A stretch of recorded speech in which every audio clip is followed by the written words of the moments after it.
प्राचीन काल की बात है। यूनिवर्स में एक बहुत ही शक्तिशाली और अहंकारी असुर राजा था, हिरण्यकशिपु। उसने लॉर्ड ब्रह्मा की कठोर तपस्या करके अमर होने का वरदान मांगा। हे ब्रह्मादेव, अगर आप मेरी तपस्या से प्रसन्न हैं, तो मुझे ऐसा वरदान दें कि मेरा अंत न दिन में हो न रात में, न अंदर न बाहर, न जमीन पर न आसमान में। कोई अस्त्र शस्त्र, इंसान, जानवर या देवता मुझे ना मार सके।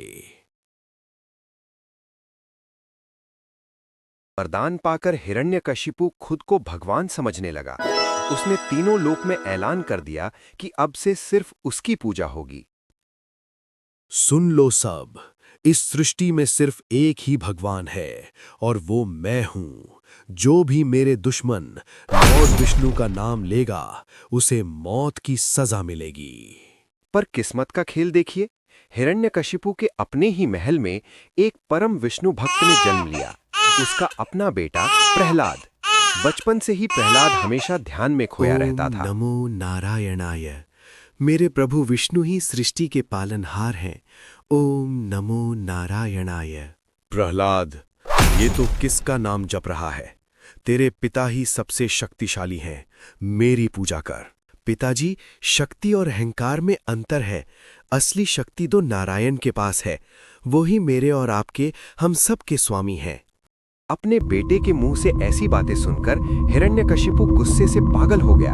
उसने प्रहलाद को मारने की बहुत कोशिश की, जहर दिया, पागल हाथियों के आगे फेंका, पहाड़ से गिराया, पर नारायण की कृपा से प्रहलाद को एक खरोंच तक नहीं आई।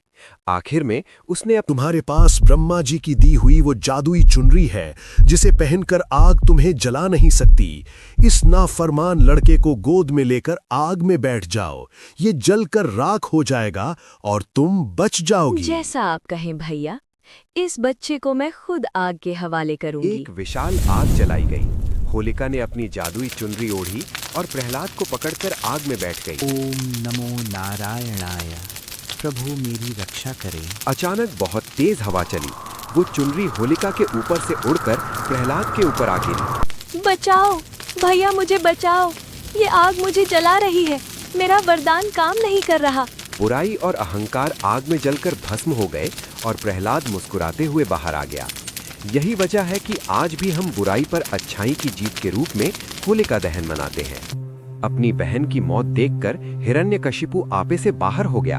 उसने तलवार निकाल ली और प्रहलाद के गले पर रख दी। कहाँ है तेरा भगवान?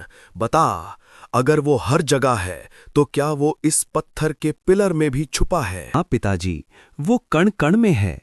वो मेरे अंदर हैं, आपके अंदर हैं और इस पिलर में भी हैं। गुस्से में अंधा होकर हिरण्यकशिपु ने उस पिलर पर जोर से अपनी गदा मारी। पिलर एक भयंकर आवाज के साथ टूट गया और उसमें से प्रकट हुए लॉर्ड विष्णु के चौथे अवतार, लॉर्ड नरसिम्हा। उनका आधा शरीर इंसान का था और चेहरा एक भयंकर शेर का था। ये क्या रूप है? लॉर्ड नरसिम्हा ने दहाड़ते हुए उस अहंकारी राजा को उठाया।